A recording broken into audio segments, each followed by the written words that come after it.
everybody. Welcome back to another episode of You Haven't Seen That Podcast, or YHST for short. I'm Isaac. I'm Elva. And this is a bonus intermission episode, an intermission of intermissions. This is, of course, a show where we cover movies on the growing list of films that has people asking us the question, You haven't seen that? Who's that? Who's there? It's Carlos back in the guest seat. It's a ghost. Hey, Fresh from Scotland. yeah, I just came back from holiday. I can, please don't, not on this podcast. I can still smell the hazy moors on you. Damn. And the haggis. Your breath smells like haggis. Haggis is great, man. Sure. So this is a bonus episode because, in fact, I don't even know when I'm going to drop this episode. It could be in December. It could be a little after January, whenever I get around to actually editing it. Sorry, Carlos. But this is a guest's top 25 list that I first did with my brother after we did the episode where we covered Chef. He wanted to go another hour. He talked about his top 25.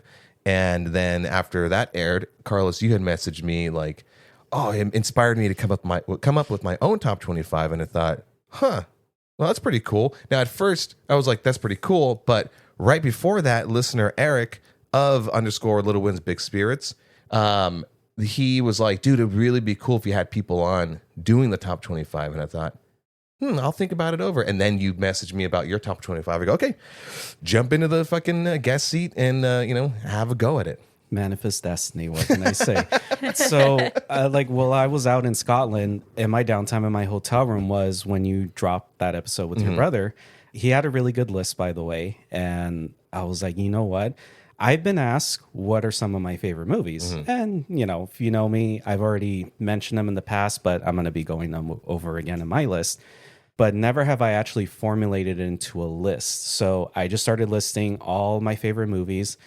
I think I might have like 60 that I listed on my phone. But now it was like, okay, what would I consider my top 25? Yeah, absolutely. So on the plane ride over here, and then literally right before I came here was when I kind of finished formulating my list where I'm like, okay, I think I'm happy with this. I'm confident with what I put together. So, well, first off, thanks for having me on again. Absolutely. So Welcome I could back. go over this list and you guys could get more of a sense of my taste. Because, this is going to be a shock. I'm a movie guy, I'm a movie guy. I thought we said we were going to stop with the accents. I wasn't trying to do an accent. That was just me. Hey, watch out. I'm a movie guy here. I'm a movie guy. Yeah, so... You do. So kind of following your brother's kind of criteria, it's like, again, this is my list. It's not the top 25 best movies of all time, because that's a whole nother thing, whole different criteria. This is like how he put it, core memories. Yeah. But also this is what some of these entries, what kind of introduced me to certain genres. So they were like my gateway. Nice. Into it. Not to make it sound like a drug, like, oh, it's my gateway drug. But it kind of is, honestly. It is, yeah. No, that's awesome. I love that. I love the qualifying of it. So if whoever hasn't listened to my brother's top 25, I'm essentially just going to relinquish this to you, Carlos, and we'll jump in with our stupid comments and jokes, and we'll move you along. And so have at it with your list of top 25. Carlos list. Music here. I'll leave that in. Alrighty, so here we go. My number 25, Dawn of the Dead. But which one? Ooh, can I take a wild guess? Yeah. The 03 version? 04 technically, but yes, the remake. Don't fucking correct me on my show, bro. Fact check. I need a sound effect that's like, whoosh, fact check.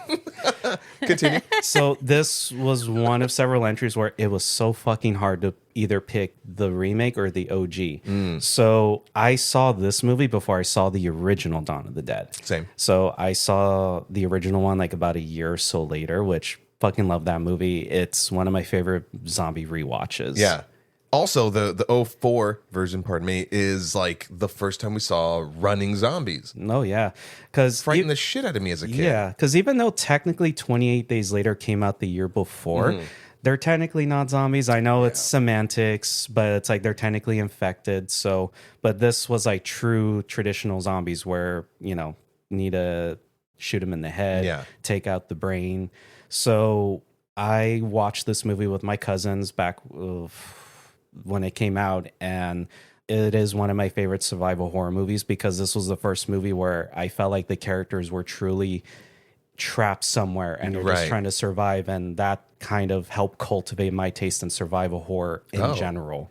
It introduced me to Ving Rhames. Yeah. Wait, that introduced you to Ving Rhames? I think so, yeah. Oh, okay. I'm trying to remember what else have I seen him in, but I really loved Ving Rhames in this. For me, obviously, it was like Pulp Fiction I'd first seen him in. I don't think I'd seen Pulp Fiction yet at that point. I think it was like a little later on after that. Can I tell you? Yeah. That's my first introduction to Ty Burrell, who plays Phil Dunphy in Same Modern here. Family. Yeah. So like, I'm like, the guy's, he's a good asshole. Oh, yeah. You know, I hate the guy. So when he popped up as, old goofy Phil Dunphy, I'm like, this fucking guy. And now I only see him as Phil Dunphy. Oh, yeah. And this was the first Zack Snyder movie, I think. Well, I think this was his directorial debut. It was Zack Snyder. Yeah, huh? and James Gunn wrote the script for this. Holy shit. So, like, this will be the first James Gunn. I wouldn't say it's a James Gunn movie because he didn't direct it, but it's the first movie he wrote that I watched. You know what? I'm today years old when I learned about that.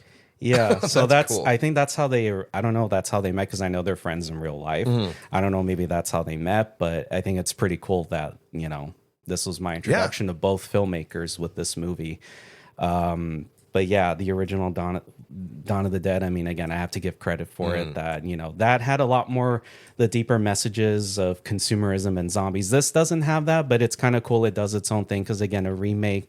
Yes, it does have like the core structure stories, like the points of the original, but it does its own thing. Also, the characters were strong and like it had a lot of heart and had some fucking twisted shit with like the pregnant lady. Yeah, the whole zombie thing. Zombie babies. My God. And just, just zombie visual effects. Like it felt, not what the gory's not it. What's the word I'm looking for? Visceral.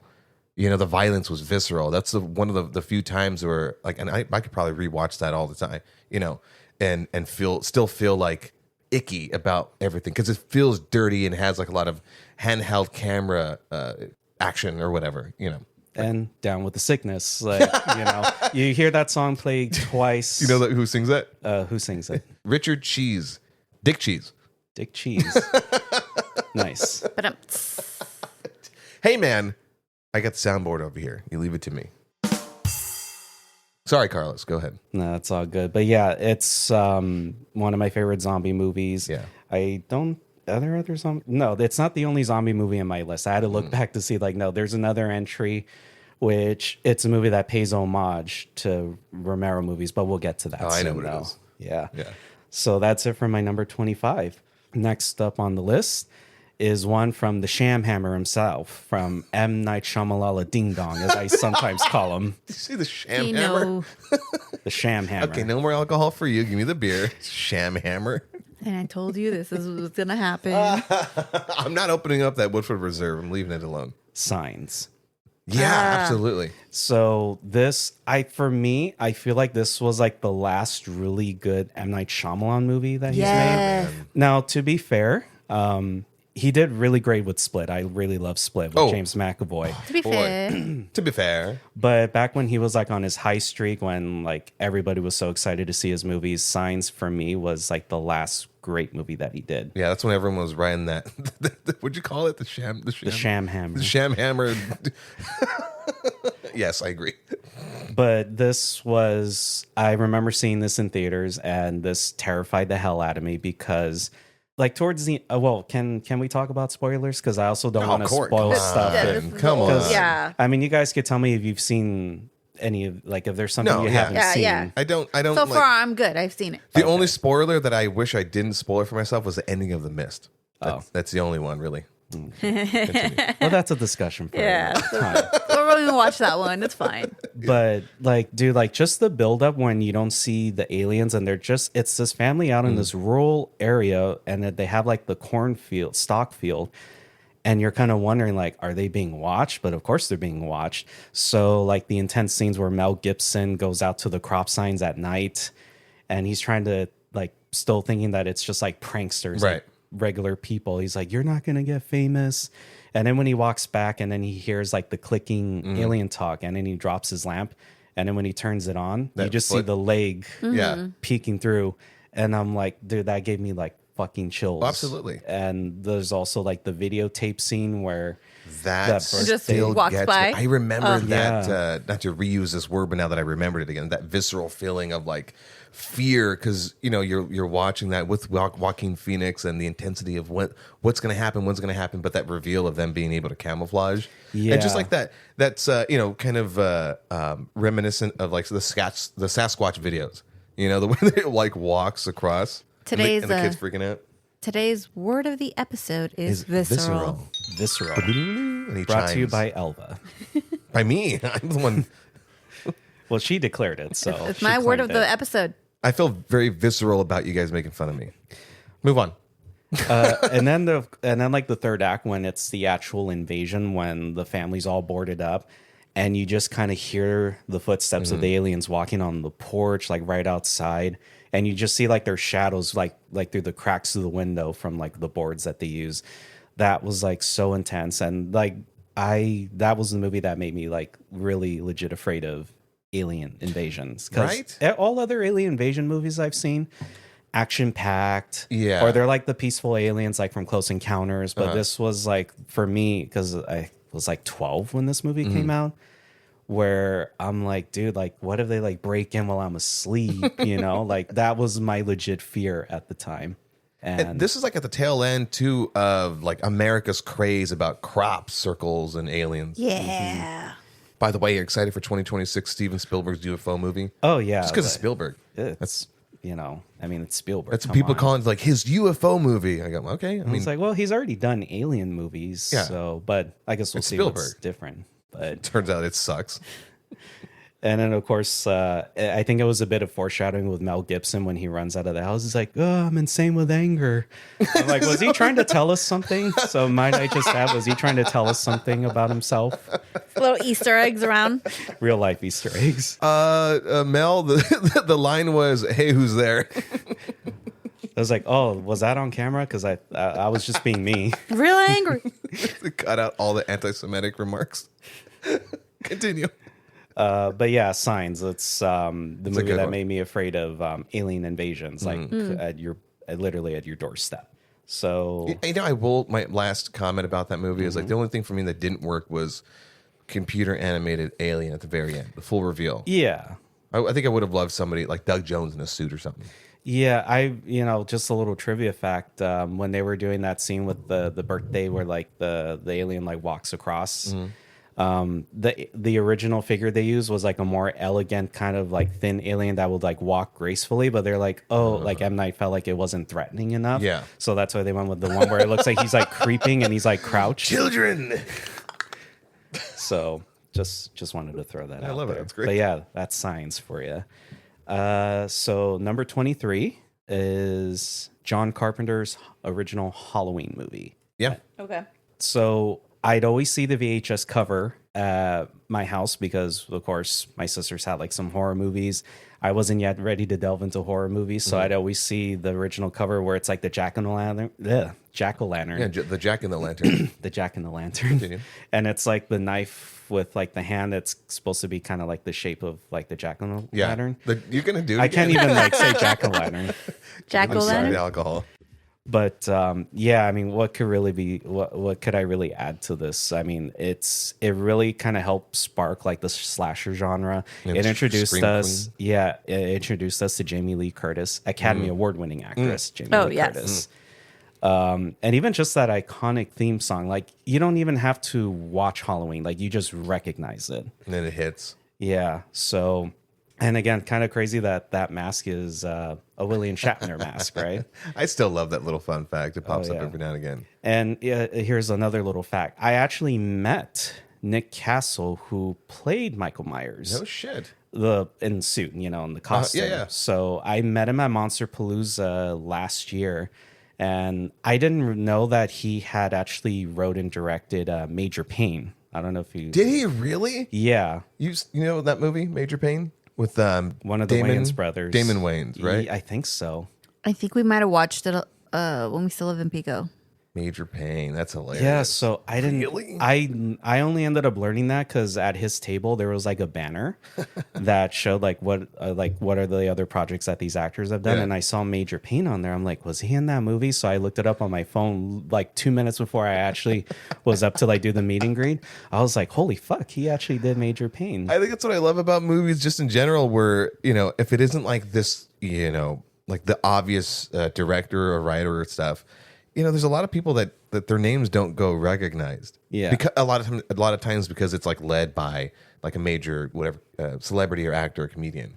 That sucks. That sucks. I didn't know that. That's I funny. know I kind of went on a whole tangent on Nick Castle, but No, it's great. But now going back to why this movie's on my list, I mean, just the scenes where Michael Myers is in the background. It's kind of like one of those things where when you rewatch it, you're like, oh shit, he was right there in the background and the characters didn't notice. There's one shot where the characters are in broad daylight talking oh yeah, we're looking for him. And he drives right by them, but you can only see a silhouette image in the driver's seat. I'm like, I didn't know about that till years later. It's only when I look back at that movie now that they continue that storyline, having forgotten everything else in between and whatever supernatural elements that they kind of instilled in him, where it's like, wait a second, somebody pointed out if he was committed or admitted to the psych ward when he was a kid, when the fuck did he learn to drive? They kind of explained that in the Did they later really? sequels, but it's kind of like one of the weak ass sequels. Oh, right. But that's what I'm saying. So they kind of forgot about Yeah. all that shit. A little fun fact too. I do a couple houses, 3 houses away from the Hedge in Pasadena. I'm always, Yeah. if you ever pass by it, it's the grass is dirt Oh yeah. on that spot because people are always taking pictures there. Oh, well, There's a groove there. And then a client of mine, her friend at the time, used to own the Laurie Strode house. Mm-hmm. I got connections. Nice. I'll shut up now. you look unimpressed. Continue. No, by all means. I geeked off on meeting Nick Castle, so Let's geek off together. Let's have a geek off. exactly. Gross. But yeah, it is one of my favorite slashers. It's not the top slasher, but I didn't watch this till I want to say sometime after high school. Really? So this was kind of like a late entry for me and my introduction to slashers, which again, we'll get to what was my number one slasher. No, same. That's one of the the reason why I even have this show is because there's those big culturally significant movies that I'm peripherally aware of or have seen snippets of and can basically tell you the whole thing. But this was one I had realized a couple of years ago that I hadn't seen fully, which I know you and I had to sit down and enjoyed it in its entirety. But it's one of those things where when somebody actually brings it up, you go, oh, I haven't actually watched it all the way through. Love it. It's a good movie. And real quick on that one, there was a, I think they're still on Netflix it's a show called Movies That Made Us. Oh yeah, I've seen that on Netflix. And they cover Halloween. It's one of those movies that almost didn't get made and went through development hell and all this other shit. But it's one of the forefathers of current horror movies on a low budget that shouldn't have worked, but it did. Yeah, it's kind of crazy that it's always the movies that this movie's gonna be shit. It's not gonna amount to anything. But those are the movies that end up being the most impactful to the genre. Forever remembered. Well, so now for this next entry, we're gonna lighten up the mood. We're gonna take a complete left turn I feel here. like you're being condescending. The full 180. Well, I've been going over horrors and thrillers, but we're gonna lighten up the mood a little bit. So Is it hostile? Is the movie hostile? no. Go on.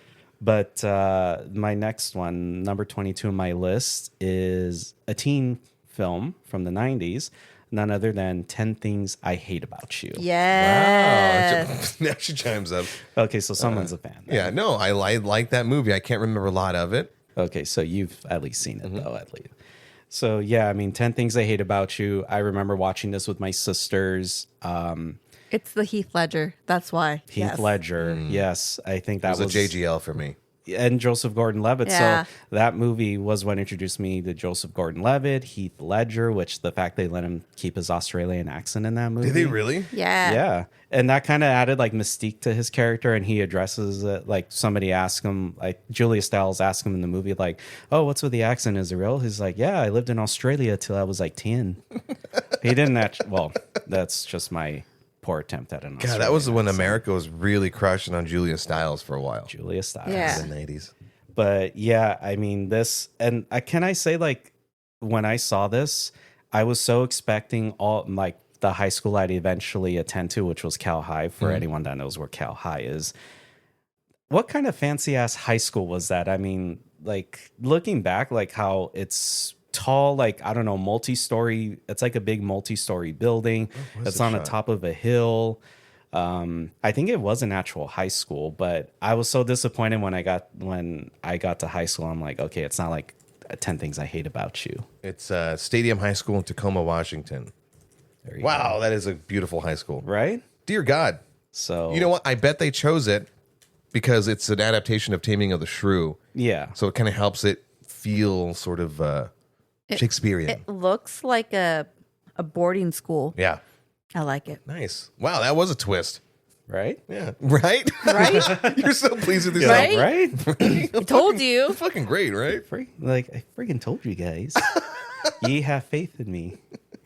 But yeah, I mean, it's and I mean, this movie got parodied also in Not Another Teen Movie. I think that was like one of the main movies that it parodied. Jamie's got a. Oh my God, she's got a gun. She's got a gun. But I gotta say, like, watching that, like, in my later years, because I saw this when I was a kid. When I finally saw it as a much younger adult, I kind of had a little crush on Heath Ledger when he sang. Oh my God, Yes, to who Julia didn't have a Stiles. crush on Talk that? about You like know. questioning my sexuality in the 90s. And I'm saying that as an openly heterosexual man. Oh, no, That I'd F him. Total Yeah. crush Yeah. on Heath Ledger. No, I mean now. Oh, you I'd dig, F him now. You would dig him up? Yes. Necrophilia I should delete much? that. Continue. But, and it's kind of crazy to think that, like, Heath Ledger would be the one to play the Joker eventually. So when they announced him as the Joker, I only knew him from 10 Things I Hate About You. So even at that time, I was like, really, this guy? I hadn't even seen Brokeback Mountain yet. And I'd only seen clips of A Knight's Tale. Right. But now, like, in retrospect, I'm like, yeah, like, you wouldn't think that this guy could play the Joker, but totally the Joker. And then seeing babyface Joseph Gordon-Levitt, you know. Oh yeah. Yeah, he It was did it was totally like 90s, early 2000s, like teen movies that were coming out, angsty movies. And even, like, the dad character who's, like, the overly protective conservative dad. Which he turned out to be in like Princess Diaries. Oh, yeah, Yeah. he was the yeah, okay, yeah, he Yeah. was, what was he, like, the assistant or, like, the He driver? was like the hair person. The He's stylist like guy. He's like, I'll give you this and turn it into this. And it's like, a princess. When, like, when one of the daughters and the friend was like, oh, you know, it's just a party. And he's like, oh, and hell's just a sauna. Oh, Yeah. Larry Yeah. Miller. Okay, I remember him from Flubber. I just remember him in The Nutty Professor where he gets violated by a hamster. That's what it was, not Flubber. The Nutty Professor. Yeah. Sorry, the 90s were a wild time. But yeah, this stands as like one of my favorite teen comedy movies. Not a raunchy comedy like American No. Pie. Right. But this is like, I think this is like a good kind of movie to show, like, if you wanted to show a younger generation what teen films were like in the late 90s. A wholesome one. Yeah, like you could show them this. Also, not like a completely ridiculous adaptation of a Shakespeare play. Which I didn't even realize it was based on a Shakespeare Neither did I, play. but like, you know, I'm referencing the Leonardo DiCaprio Romeo and Juliet. What an out there movie. Oh. Still kind of cool. Yeah. So now we're going to take a darker turn, like the Okay. more outrageous. So this is going to be my first guilty pleasure entry, but because I also don't want to say guilty pleasure to make it seem like, oh, I know this movie's bad, because you know what? For me, this movie is a lot of fun for me. Is it The Room? No. But I did not hit It's- her. I did not. Did The Room make the oh, list? hi, Mark. No, it didn't. I mean, I would probably add it onto my list now like thinking about it, including Samurai Cop. But now we're kind of going down a whole different route. Yeah, go ahead. But this was a movie I had so much fun watching in theaters, and this was what eventually led me to watch a franchise of 2 slasher villains. We're talking about 2003's Freddy vs. Jason. Bro, Yes. my God. Yes, I I have know memories that. of that movie. Yes, I know that movie is. I know people will say it's Hyper stupid as campy? hell, hyper campy, Yeah. super cliche. But you know what? I don't fucking care. We This got these two fucking heavy hitters fighting each other finally. and they were teasing this matchup for years, ever since it was like up until that point, like one of the last Friday the 13th movies where Freddy's glove comes out of the ground. Oh, really? I didn't know and that. it drags Jason's mask down to hell. Oh, I didn't know that. That's cool. So, I mean, Freddy versus Jason, this is what got me into watching Friday the 13th and Nightmare on Elm Street. Oh, no Nice. shit. So you weren't... it's so funny because it's so normal for me and like our family. We grew up on horror films. Yeah. You know, maybe like it wasn't so old school with like, you know, we watched Halloween, but you know, our the staple in our household was like Nightmare on Elm Street. All the Freddy Kruegers, we do a whole marathon during Halloween and shit like that. So when Freddy versus Jason came out, me and my sister Pearl, who's 2 years older than me, we begged her dad to go take us to see this movie. Little did we know my dad was squeamish, and this movie has a ton of over the top blood. I love just it. gushing out, and in the middle of the movie, you had to like walk out and just wait in the lobby, but let us watch the rest of it. That's seeing that we had a good family. You know, let us watch these you know gory what? things. It was a family affair for me too because one of my sisters at least took me to go see this movie. Nice. So at that point, it was the bloodiest movie, but fucking A, like that was what kind of told me at such an early age, like, I love blood and guts. I'm sorry, I'm a gore hound. and campy bloody campy. movies. Yeah. It totally embrace, like it knows what it is. Like it doesn't take Yeah. itself seriously. No. It's just two slasher villains that have a major crossover event. These two are duking it out. It's almost like a boxing match. They fight a few times throughout the movies. Well, I mean, you know, just a little quick thing, but like, you know, we talk about Halloween, Friday the 13th, and Nightmare on Elm Street. Like their part ones were the ones that kind of sort of took themselves seriously to an extent. Yeah. And then the subsequent sequels would like, you know, fucking Jason in Manhattan is so silly, you know, but it leans into that campiness where for me, I feel like I carry on this love from the very first movie, first time seeing them, and that ultimate fear where you can then kind of have fun with some of these things and see where it goes. And to the point where later in like the early 2000s, you get other people rebooting them and then grounding them back again and, you know, never letting them die. So it's fun. But then you get like Freddy was Jason X. Jason in space. Jason goes to space. So, and then after this movie came out, I'm like, please tell me they have to do other crossovers with other slashers, like Leprechaun versus Chucky, Pinhead versus, I don't know, the Deadites. But That would be pretty good. that would have been pretty cool. But I wouldn't mind in a world yeah. like that.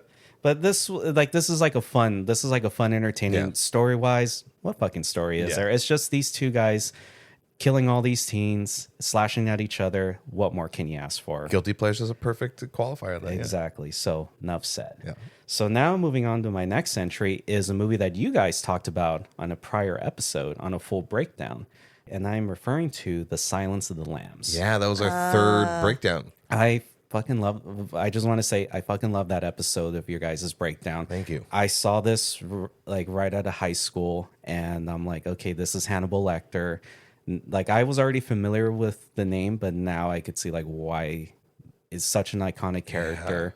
It's such an unnerving like serial killer mystery. Like it just because it felt so real. There's nothing overly over the Graphic top. or anything. Yeah. You know, it's just kind of like it takes itself seriously. Even like the camera shots where Jodie Foster is like looking right at the camera and then it's the characters looking back at her. All men. Exactly. It's just kind of unnerving having like that eye contact where she's just like, you know, Jodie Foster's Clarice Starling. Yeah. I was struggling to say the name. How she has to navigate through this male dominant workforce, basically, like this whole area, like career where she's just trying to make a name for herself. And Hannibal Lecter is the only one that actually shows any kind of resemblance of respect to her, where like she's giving her hints and clues, not straight out telling her like, okay, who's Buffalo Bill? You know, like what, these are the clues that'll lead you to him.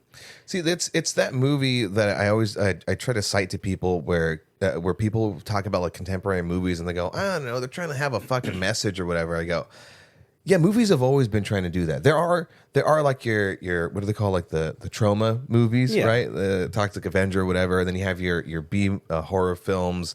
And then you have a movie where it's just like maybe there isn't much of a message or something like that, and it's just the lore behind, you know, Freddy Krueger or something. But then there's movies like this that you can have this this character who's not supernatural, but just is grounded in such reality that just that alone is very frightening. But for and I don't know if it's based. I don't remember if it's based off of a book or It's based right? on the book series. And I don't know if they also dealt with that theme of like, being a young female in a male driven world or a field, and them leaning in on showing that. Like, I don't, mind you, like, again, we grew up with a lot of these movies and I remember watching it as a kid, but I missed that as a kid because I didn't see it as a child watching these very inappropriate horror movies. So when we rewatched, I was like, holy shit, I'm very familiar with this movie, but I never saw that it's her struggle and discomfort and unease through this world. So fucking And good. we feel that through her point of Yeah, view. You're yeah. like, oh my God, like this is what Clarice Starling has to deal with. So, I mean, again, Anthony Hopkins, what more can you say? Well deserved. And the fact that he was in the movie for like less than 20 minutes. I think so, yeah. Like, that goes to show like how much of an impact he made as Hannibal Lecter. Oh, absolutely. So, but yeah, the Silence of the Lambs is probably like one of my more favorite. I don't know if I call it murder mystery because we already kind of see who the killer is kind of halfway through the movie, but it's kind of more like them just trying to track down the killer. I don't know if I would call that a murder mystery. It's like a movie, police procedural. I guess, Movie yeah. based, yeah. 16 minutes. 16 minutes. Crazy, right? That's what great acting does, is that with only 16 minutes, it just leave an impact, an imprint. And it also gave us Buffalo Bill, puts the lotion in the basket. Put the fucking lotion in the basket. Oh, God. A movie and a character inspired by Ed Gein. Ed Gein. Jesus fucking Christ. One of several iconic. And it introduced me killers. to tucking. Continue. Same here. And Goodbye Horses. I was just on a side note, Clerks 2. Yeah. That's my surprise. If you know, you know. Yeah. But anyways, moving on. Number 19. So this kind of really showed my love of small town being terrorized by an extraterrestrial force. This movie doesn't get talked about enough, considering that the guy who directed this has now really made a name for himself. I am talking about James Gunn's directorial debut, Slither. Have you guys seen Slither? Yaps, I have. Yeah. Yaps, you have? Yaps, I have. That's Yep. the first time I saw Michael Rooker in every James Gunn thing that he did. If- Hold on, I'm looking the movie up so I could see the thing, see if I have seen it Nate or not. Fillion? Okay. It has aliens in it. No, it's a Nate Fillion. Oh, well, yeah, he's like one of the two main leads with Elizabeth Banks. But that movie pretty much introduced a lot of James Gunn's regular appearances. Nathan Fillion, Michael Rooker. Was Sean Gunn in that? I don't think I'll he look it was up. in I'll look it up. Hold on. Hold on. Give her something to do. She's like fact checking. Hold on. No, I've been looking at the movies every time he pulls it up, so I have the Okay. movie. Fucking love Slither. I mean, it kind of has like it's definitely like a B movie kind of thing. Because again, you have to remember Yeah. James Gunn came from a B movie background with Trauma. That's right. Yeah. I actually heard about that just recently. Yeah. Yeah. With Full stop. what's his name, Lloyd Kaufman. He's like the guy that created Trauma, like Toxic Avenger and all that. But I mean, it's got a lot of the iconic staples of James Gunn comedies, a lot of innuendo jokes. I just got to say, I fucking love Nathan Fillion. I just love him in this movie. He can play anything. He could play Cutie. anything. But it's at that point where you go, well, here's Nate Fillion. Like I can't fully take him seriously, unfortunately. At least in this movie, he's not playing such an overly like over the top character. He's just the sheriff of this small rural town, just trying to do his job. So many great practical effects, a lot of great lines. It looks like something that fell off my dick during the war. Or when they were trying, like the mayor. It's been a while since I've seen that, but I remember that line. Or like what, like the mayor, the character. I don't remember the actor, but he's also been in a few James Gunn movies. But he plays like Peter Quill's grandfather in Guardians of the Galaxy. Okay. But he plays the mayor in this movie, and I just love how there's a scene where they already know that the alien creature is running loose in the town, and he's like, "Oh, it's obvious the bastard's got Lyme disease." And they're like, "What?" He's like, "Yeah, you touch some deer feces, you eat a sandwich without washing your hands." Greg Henry. Yeah, I think that's him. And he's like, "You got your Lyme disease." He's God, also that in was- Gilmore Girls. As who? He's it Greg- Mitchum's.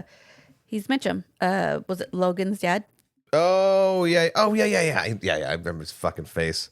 Yep. But yeah, it's one of my favorite sci-fi horror. I also kind of call it like a bit of a horror comedy because it's got so many funny moments and practical effects. You can't really beat that. Even though it has a lot of practical, because it's that. When did that come out?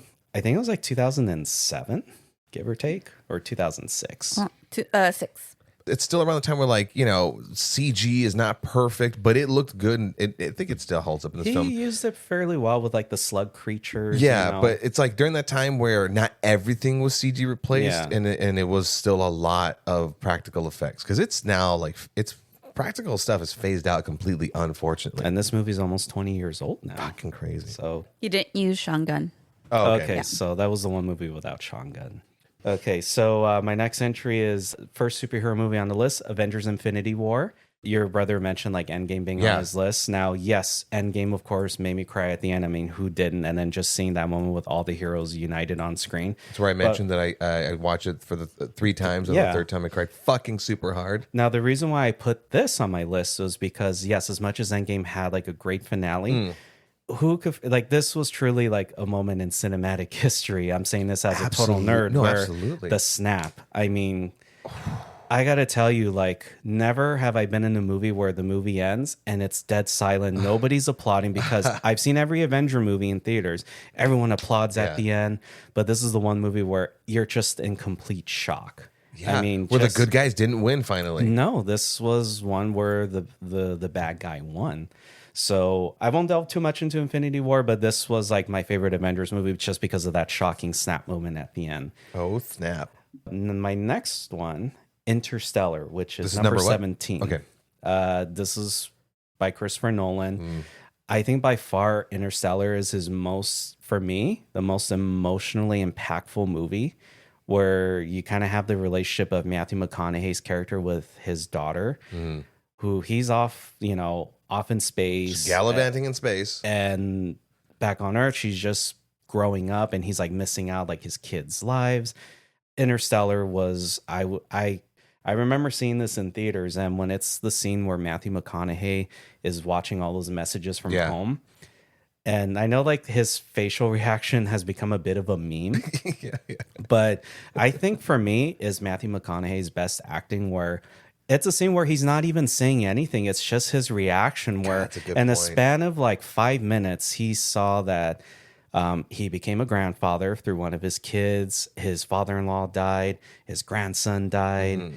And he's just missing out everything at home. And again, he doesn't say a single word. It's all in like the facial expressions. God, it is a powerful movie. And rewatching it recently, like at the very end too, when spoiler alert, he does get back to his daughter, but now she's an old woman on her deathbed. I would just ball up and cry. It's not the first Christopher Nolan movie I've cried to, but it just also made me realize like how fucking terrifying space travel is. No, absolutely. Just time travel in general. Exactly. My brain was blown when I found out that everything was practical. Even the Tesseract bookshelf scene, like that's actually a set, and he's suspended in it. It's fucking mind blowing, and it grounded it with me that like Nolan being like, we're not going to use a bunch of CG or any CG or whatever, minimal. You don't lose anything in like poor visual effects. In fact, I always talk about this fucking movie where, in any other kind of space movie, you got to show the ship landing and the fucking pilot struggling to land. They don't do that. No. Show the exterior of the ship, and then it's in the cockpit. He's entering the atmosphere, and it's all facial reactions and light flashing and stuff like that. And you sell. It's like a radio play. Yeah. You don't have to show everything. The audience will fill in the rest. So that's what grounded like practical over CG for me. Oh yeah. So again, for me, most emotionally impactful film. Number 16 is my favorite David Fincher movie, Zodiac. That was your favorite Fincher movie, huh? Yes. So again, I don't think it gets talked about enough compared to some of his other movies. Yeah. Stellar cast. I mean, you got Robert Downey Jr. when he was slowly resurging with his career, who he's great in the movie. Jake Gyllenhaal, Mark Ruffalo. So you actually have quite a few alumni Marvel stars before they became Marvel stars. Who isn't a Marvel star now? And it is one of my favorite murder mysteries based on a true story, obviously, on the Zodiac killings. And watching it for the first time, I didn't realize how long that movie is, because the movie takes the span of several years, because, again, that's how long. It's a 2-hour, 37-minute movie. But it didn't feel like that for me. And the thing was, this movie was like at my start of being interested in serial killers, like getting into the shows and documentaries and all, like the true that, crime stuff. Yeah, like that was like the start, like probably maybe beginning of it, where I was like, okay, I'm invested now, which should have been like a red flag, but whatever. I saw somebody looking at it right here where someone said the Zodiac movie is the most satisfying, unsatisfying serial killer movie. Because the case never gets solved. Yeah. Like, And it there's still doesn't get solved. Not to this day. And a little trivia fact, like whenever you do see the Zodiac killer on screen, even though you never see his face, but each time you see him on screen, he's portrayed by a different actor. Oh, really? Which kind of adds to a lot of the confusion and mystery, where it's like, okay, you think it's Arthur Lee Allen, but then it's like, yeah, but there's evidence that it's not him. So to me, it just adds a lot, where it's a different actor playing the killer. That's really interesting, because even with the Zodiac killer, even like if nowadays someone would just solve like a letter or two, that would make it into the news. Yeah. Because it's still an unsolved case, that there's Reddits of like people trying to decipher everything. And I think like up until a couple years ago, they just barely solved one of his decipher codes, which I don't remember what was it that it was translated to. It was like one sentence or something like that. Yeah. But imagine that. Little trivia. How many confirmed deaths? How many people did confirm that he killed? Like 3 or 4, I think. We need an exact answer. 4. Elva? 8. Is it 38? 5. Oh, 5. No, but he claimed to have killed 37. Yeah. But there's 5 confirmed. That's where the number 38 comes. I was like, 30s. Yeah. But anyways, that's Zodiac. Next one is a comedy. My favorite Jim Carrey movie of all time, The Mask. Oh, man. I grew up on that fucking movie, Fucking dude. love The Mask. I mean, we'll talk about seeing a live action cartoon character, literally live action. Jim Carrey has such an expressive face. He was the perfect pick to play this character. I mean, you see why he ended up playing the Grinch, because even through all that makeup, he has the best expression, so animated, as if he wasn't animated in real life. And there are so many lines that to this day, like I'll quote from The Mask. P-A-R-T-Y? Yeah, why? Because I gotta. Sorry, wrong pocket. As a matter of fact, I do, Cubby. You're bothering me, kid. But yeah, The Mask. I mean, I've seen Dumb and Dumber around that time. I've seen Ace Ventura, but The Mask always resonated for me, because as a kid, I appreciated even the adult jokes, like even the literal humor where the cops say freeze and he literally freezes in place, covered in ice. Me to freeze. All right, unfreeze. So, and God, I watched that shit over and over multiple times a week as a kid. Yeah, this was like my favorite comedy as a kid. Okay, so moving on to number 13 is another Christopher Nolan film, one of his entries in the Dark Knight trilogy. Oh, yeah. The Dark Knight Rises. Oh, that one's on. Okay. Do we have The Dark Knight somewhere a little higher? No. So this entry was a little hard for me, because originally it was The Dark Knight, which I know that was already on your brother's list, but I mean, hey, there's nothing wrong with having like some duplicate entries, because Dark Knight is a fucking excellent comic book movie. I mean, Heath Ledger as a Joker alone. What more can you say? Now, I know The Dark Knight Rises is not as loved, because I know, yes, it does have its flaws. But the reason why I decided to put this on my list is because, again, having rewatched it recently, there's a particular scene that really resonated with me well, if you know me personally, with current events over the past year and a half. So it's the scene where Bruce Wayne is climbing out of the pit, where he's broken, but now like he's like feeling that fear again, so he can make that climb to get out. And it's kind of, that scene really resonated with me, where I felt at an all-time low, not because I was literally broken in the same way as Bruce Wayne, but emotional pit. Exactly. So that really resonated with me when he takes that leap. And I felt like I took a personal leap as well, what I like, with what I've been trying to do for the past almost 2 strong. years now. So that's why I ended up putting this on here, because of that scene alone. It resonated with me and it just made it feel more powerful. And of course, I cried at the end. It was the first Batman. I think it's the only Batman movie I've cried to when he sacrifices himself with the nuclear bomb. You mean you didn't cry when Adam West is like... Some days you just can't get rid of a bomb. Is this the one where we put it on to watch back at the house? You fell asleep. And I fell asleep, and I think that's when you're like, you can sleep through anything. Yeah. And then I woke up and I'm like, oh, I woke up for the perfect part. I think you even let me borrow that. I'm pretty sure I did. Yeah. But yeah, Dark Knight Rises, that's why I ended up putting it on the list, because of that one scene alone. Moving on is one of my favorite horror, really like mindfuck of a movies, is a movie we kind of talked about, sort of, American Psycho. Yeah, dude. And it's funny, it's two Christian Bale movies back to back, Yeah. where he's the protagonist, but now we go to him being an absolute psychopath. I mean, talk about a mindfuck of a movie. You just don't know what's real and what's not. I could watch him like getting ready like a fucking psychopath all day. Yeah. I think I have like 2 or 3 American Psycho shirts. You have Oh, 3. really? I have 3? Yeah, because one is sticky. There's one where it's like his face with the blood. Yeah, that's the That's sticky a sticky one. one. And then there's one I think that says American Psycho. Uh-huh. And then there's the same one with the face with the blood, but it's not sticky.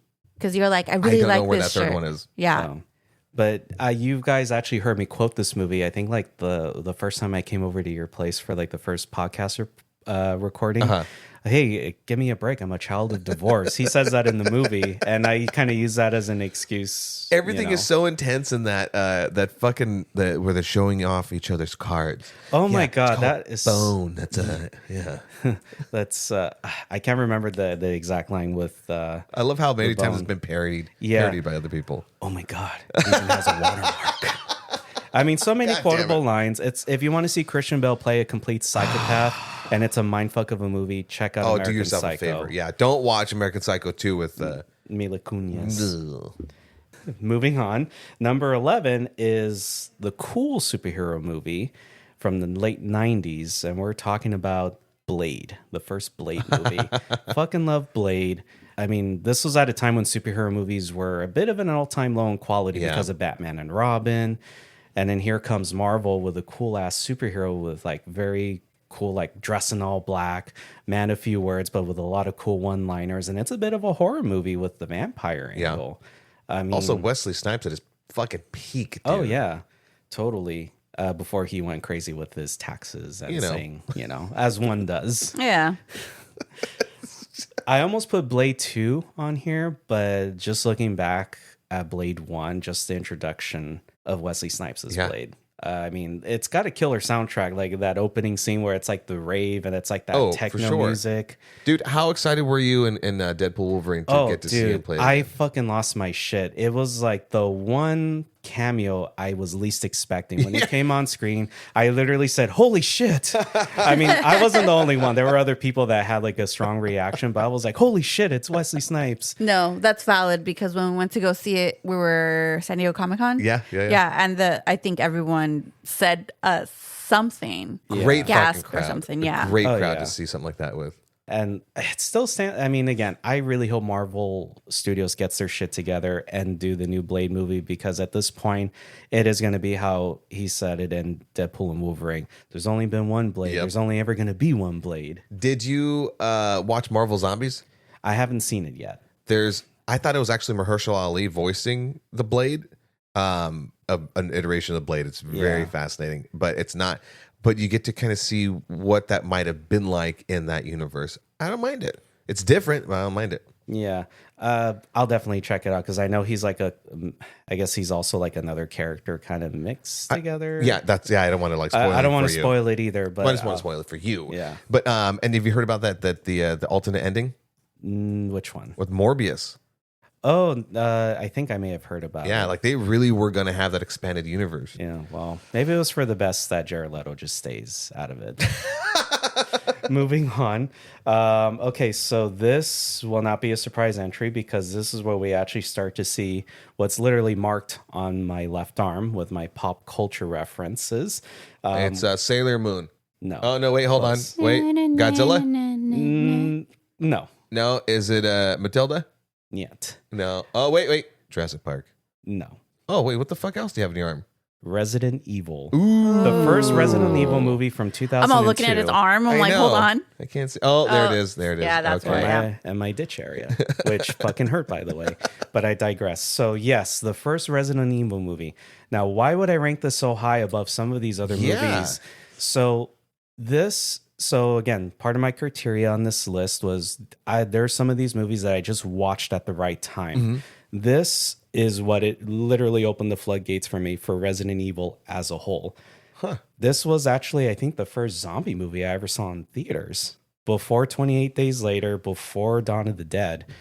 I was already familiar with Mila Jovovich. It gave me a little crush on Michelle Rodriguez. I saw her in this before I saw her in Fast and Furious. Yeah, same. But yeah, so again, is this a faithful adaptation to the games? Absolutely not. But for me, I kind of view it as, you could say that it's kind of like an alternate universe where you could say it kind of precedes the first game. It scared me as a kid. Yeah. I mean, I fucking love this movie. My parents took me to go see it. I remember how packed the movie theater was. Oh, yeah. But this was the movie that fully got me into Resident Evil, which is what ultimately got me into survival horror in general. I think past the second one or third one, I fell off of it. Yeah, they get pretty ridiculous after that. But I would say the first two movies were they're also guilty pleasures of mine. So next entry, number 9, got to throw in a Scorsese movie. My favorite one, The Departed. Perfect fucking movie. Yeah, and it's crazy that that's the only movie that he won an Oscar as Best Director.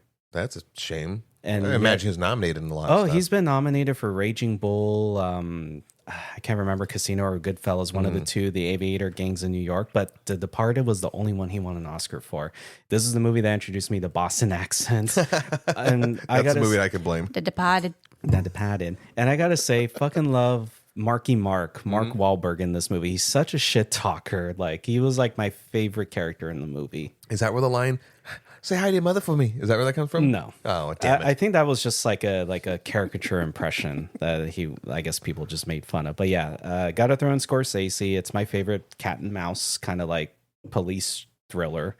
Next entry, number 8, is an entry that I alluded to. One of my favorite comedies, Shaun of the Dead. Oh man, I can quote that movie like crazy. I used to pop that movie in on a rainy day. Oh yeah, you got red on you. Fucking love Shaun of the Dead. Introduced us to Edgar Wright, great director in his own right. No pun intended. My God, I think that was the thing about rewatching that movie. It's the camera movements, the editing had such a personality. The sound design. I think that was the first time I was really aware of sound design and great music choices, and how a movie can be both a comedy and kind of a drama at the same time. How I can feel sad and laugh at other scenes. God damn it, Edgar Wright. Yeah, it's up there for me. It's number 8. So now moving on to number 7, of course, got to throw in a Tarantino movie. My favorite one, Inglourious Bastards. That's a good one. It is totally I like that you. one, yeah. Yeah. I mean, just the reason why I put this as my favorite Tarantino movie, because it probably has my favorite movie villain of all time, Colonel Hans Landa, portrayed by the wonderfully talented Christoph Waltz. I mean, talk about a smart, intelligent character.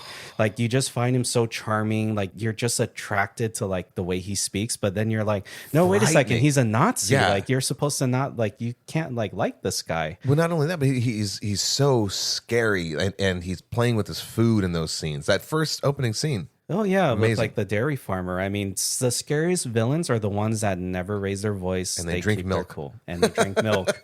Exactly. So that's what I gotta do now. Just drink milk. Just drink milk and have analogies of animals and people, you name it. But yes, Glorious Bastards, favorite Tarantino movie. Number 6 on the list is Saving Private Ryan, which is my all-time favorite war movie. Yeah. I mean, this movie is brutal. This movie does not glamorize war whatsoever. No. It shows the true brutality and the fact that war veterans at the time, when they kind of talked about the opening scene of the D-Day invasion. I mean, what more iconic war scene can you get? Another Matt Damon. And another Matt Damon movie. And of course, you just never know when some characters get killed off. But that kind of shows the brutality of war. You just never know what could happen out there. And this is, in my opinion, for me, Spielberg's best made movie, but it's not my favorite Spielberg movie, Really? which we'll get to All soon. right.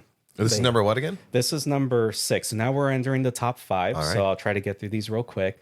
This is the movie that pretty much introduced me fully into the slasher genre. We're talking about Wes Craven's Scream, the original Scream. yeah. Ooh, yes. I knew you're gonna when you Yes. teased it earlier, Yeah. about like the slasher thing. I'm like, it's got to be Scream. Oh yeah, I mean, this was like a movie that my sisters were okay with me showing me because if you think about it, yeah, there's some there. I think in the beginning there's just like the scene of gore when like the first victim gets like gutted, but yeah there's plenty Brutal. of blood, but there's no nudity in it if you really think about Yeah. it.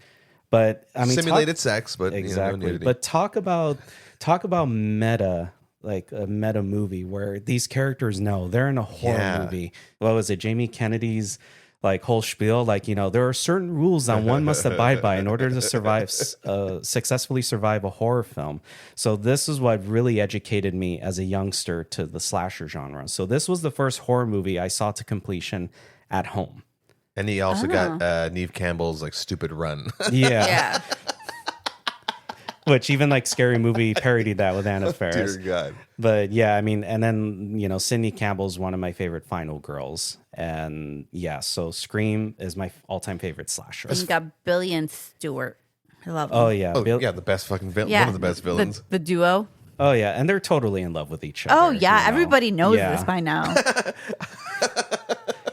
As a franchise though, like how are you feeling about the sequels, the current requels?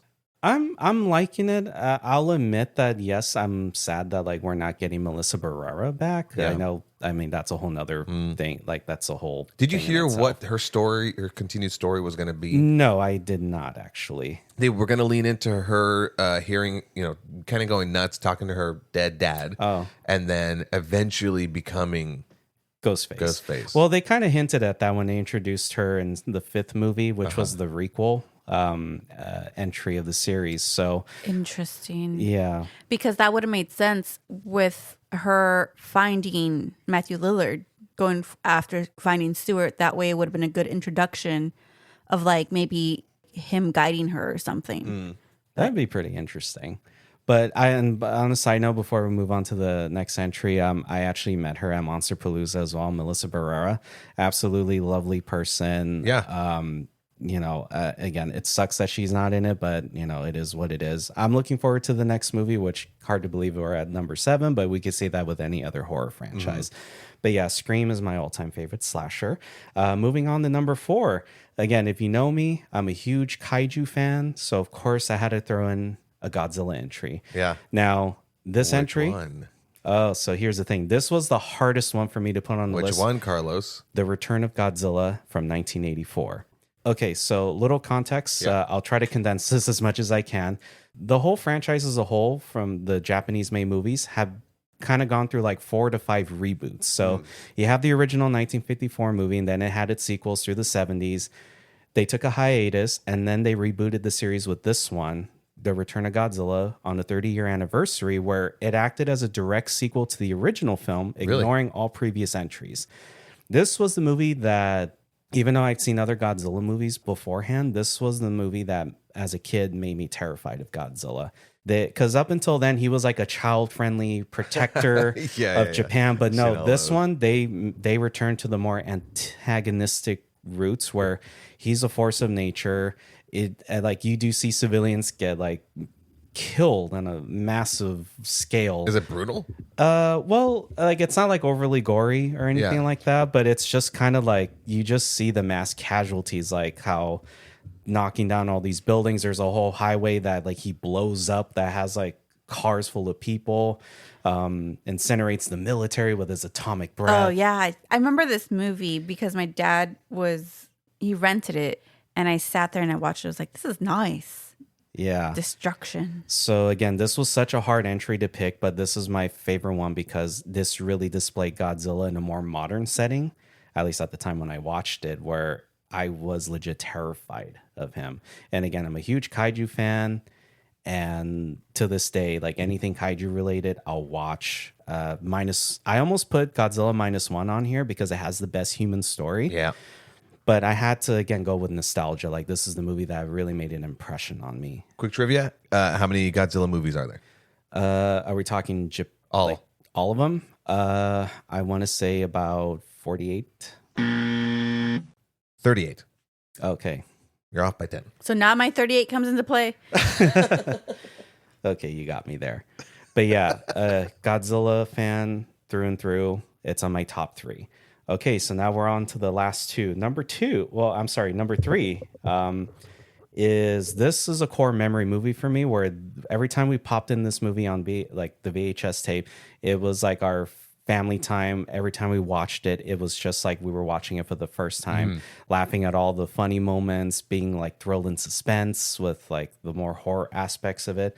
I am talking about the 1999 Brendan Fraser movie, The Mummy. Oh, Yes. boy. Yeah. This was the movie that got me into the Universal monsters as a whole. It's got a bit of everything. It's got romance. It's got action. It's got adventure. It's got horror and suspense. Talk about another movie that made me question my sexuality. Jesus Brendan Christ. Fraser. What You're on the wrong side of the river.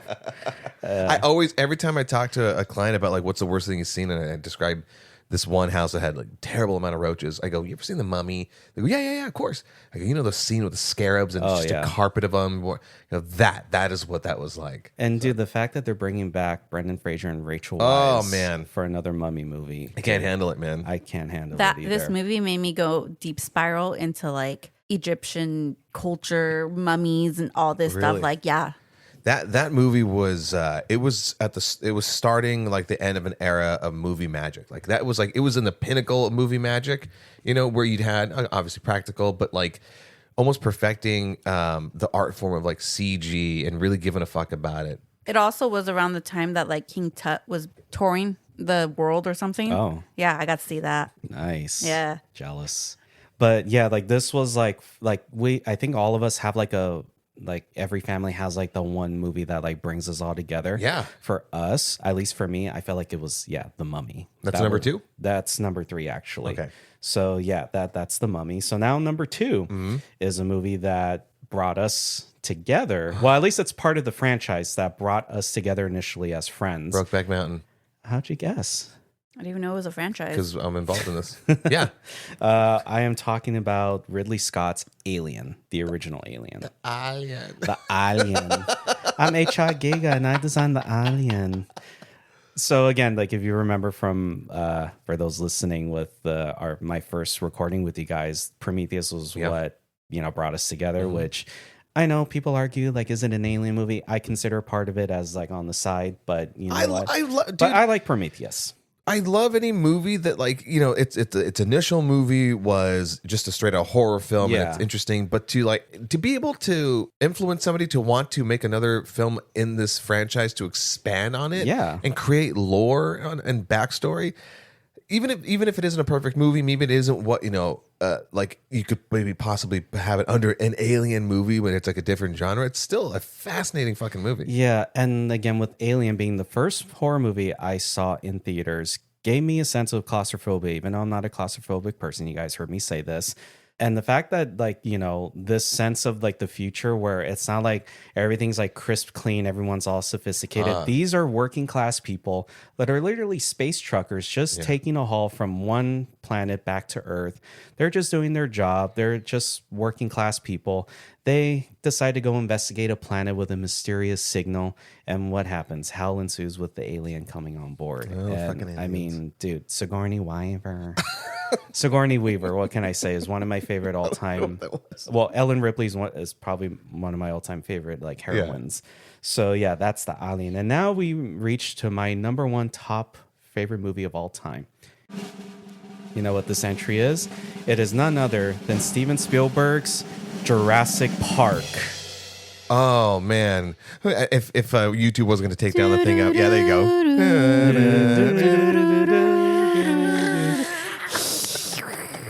What? I don't know. I was trying to make prehistoric something. cat? I don't know. Yeah. I mean, Jurassic Park is my all-time favorite movie. It's a perfect movie. It's the only one worth watching, I've said. It's the only Jurassic Park movie that's great. I mean, it's the only one in the entry that truly gives you that sense of awe Yeah, Truly, man. none of the other movies have come close to capturing that. A little bit of a through line. I keep talking about like visual effects and Yeah. stuff. That movie is what birthed ILM, Yes. Industrial Light Magic. It was the first use of like textured CGI. I've said when my brother talked about this movie. Yeah. And I mean, Jesus Christ, like the movie magic. Like when I watch on YouTube Corridor Digital, when they break down visual effects and they talk about like contemporary visual effects and computer generated stuff and how like they have models and stuff and it's so much easier. But back then, they had to invent those things and had to do it like by hand. It's so extensive and yet still fucking holds up. What an amazing movie. And I saw it when it came out for like the 20-year anniversary in theaters. Oh, I think it was cool. the 20-year anniversary. So I was so glad to watch it in theaters. That was the only time I ever saw it in theaters. But to this day, love dinosaurs. Yes, I'm brave enough to say that as a full-grown man. I love dinosaurs, so fuck off if you think that's dorky. No. It's perfectly I'm fine. looking at museums right now. Exactly. You go to the Natural History Museum for $18. Yeah, I mean Jeff Goldblum alone. Life finds a way. We weren't judging you, Carlos. Well, that is one big pile of shit. Me? Why'd you look at me when you said that? But yeah, Jurassic Park, all-time favorite movie. It's got everything I want. It's a perfect movie for me. And it's a horror film. It's a horror film, and it's got elements of a few other genres. But yeah, that's pretty much my list, guys. I know I kind of rambled on longer than expected. Dude, that's what we do here. I mean, you kept it within like the hour. Of course, I'll trim some stuff off, but Yeah. I'll probably cut out like number 5, 6, 7. I don't know what they are, but no, man, I appreciate you giving this list, and I do want people who are listening to this to share their list. And Eric, if you're listening to this, I want you on our episode. Come up with your top 25. DM me. Let me know where we can make it happen. Because I'm not going to come up with my own. I can't. By the way, just as we're closing this, like how did you sit there with all of these movies, and how did you even remember some of it? Because like as you're saying them, I go, oh fuck, oh yeah, there's that movie, and fuck, I would have a lot of that. Like oh fuck, there's that. Where do I put it? It was just a lot. It's just like looking back, like again, what were the movies that brought me joy growing up as a kid, as an adult? And again, because I rewatched so many movies, I remember a lot of lines. And that's the thing that like, okay, if it's a movie, I quote it so much because it's that important to me. But I mean, these movies have really defined like not just like my taste in entertainment, but like I watched these movies at the right time. Like either they were uplifting, great comedies where like I say some of those jokes to this day. Like if you guys know me, like I quote them, but then this is just me as simply a movie buff. Like this is just me as a movie lover. It's a vast genre of mishmash of different genres. Again, these are the movies that define me. I love it, man. And thank you again for sharing this, dude. It was awesome. Now, as we're talking about it, I'm thinking, maybe I can come up with a few things. It'll take more time. But in the meantime, I like hearing everyone else's list. Thank you again, Carlos, for sharing this. Alva, any last word? Anybody else have any last words about any of these things? No. Forever hold out peace. If you haven't done so already, people, follow us on social media at Why Jesse Pod. on Instagram, TikTok, and YouTube. And if you'd like to support us and these bonus episodes, you can do that on Venmo at Why Jesse Pod. So we appreciate you. We love you. We mean it. I don't know when this episode will have dropped, but if whatever, Merry Christmas, Happy New Year. I don't think it's going to go as far as like Happy Valentine's Day, but all of the above. I just want to cover all those things. So appreciate everybody. Thank you so much. And in the meantime, let us know what movies are on your growing list of films that has people asking you the question. You haven't seen that? Adios. Okay, Laters. bye. Hold on to your butts.